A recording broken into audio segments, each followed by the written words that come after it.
বাংলাদেশে গত বছরের জুলাই আগস্টের ঘটনা প্রবাহ বিশ্লেষণ করে অনুসন্ধানী প্রতিবেদন প্রকাশ করেছে জাতিসংঘের মানবাধিকার বিষয়ক হাইকমিশনের দফতর OHCHR।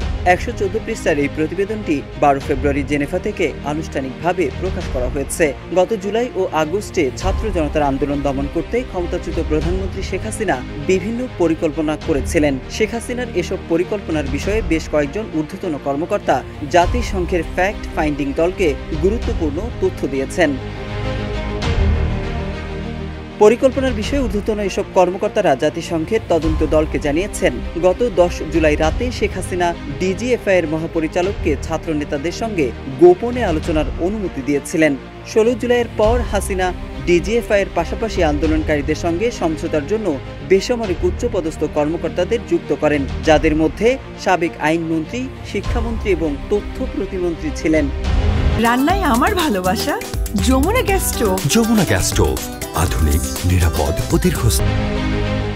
কর্মকর্তাদের উদ্ধৃতি দিয়ে প্রতিবেদনে বলা হয়, 4 আগস্ট তৎকালীন প্রধানমন্ত্রী জাতীয় নিরাপত্তা কাউন্সিলের একটি বৈঠকের সভাপতিত্ব করেন, যেখানে সেনাবাহিনী, বর্ডার গার্ড বাংলাদেশ, পুলিশ, গোয়েন্দা সংস্থা প্রধান এবং স্বরাষ্ট্র, শিক্ষা ও পররাষ্ট্রমন্ত্রী সহ অন্যান্যরা অংশ নেন। তারা ঢাকা অভিমুখে পদযাত্রা ঠেকাতে পুনরায় কারফিউ জারি এবং তা কার্যকর করার বিষয়ে আলোচনা করেন।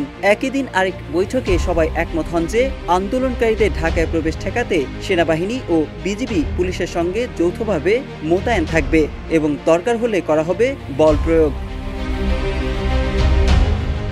একজন ঊর্ধ্বতন কর্মকর্তার উদ্ধৃতি দিয়ে প্রতিবেদনে বলা হয়, তৎকালীন প্রধানমন্ত্রী মনে করেছিলেন যে যদি তারা তাদের হেভি ইউনিট মোতায়েন করে তবে শুধু জিহাদিরাই রাস্তায় থাকবে, অন্যান্য বিক্ষোভকারীরা বাড়ি চলে যাবে।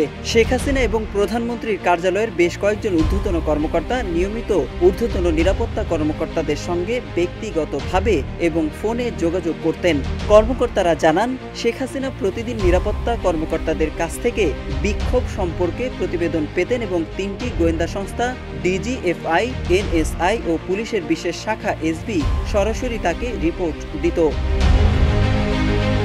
4 আগস্ট রাতের বৈঠকে উপস্থিত ঊর্ধ্বতন কর্মকর্তারা জাতিসংঘ মিশনকে জানান, পরিকল্পনা ছিল সেনাবাহিনী ও বিজিবি সাজোয়া যান ও সেনা মোতায়েন করে ঢাকায় ঢোকার পথ বন্ধ করে দেবে এবং পুলিশ জনতাকে করবে নিয়ন্ত্রণ।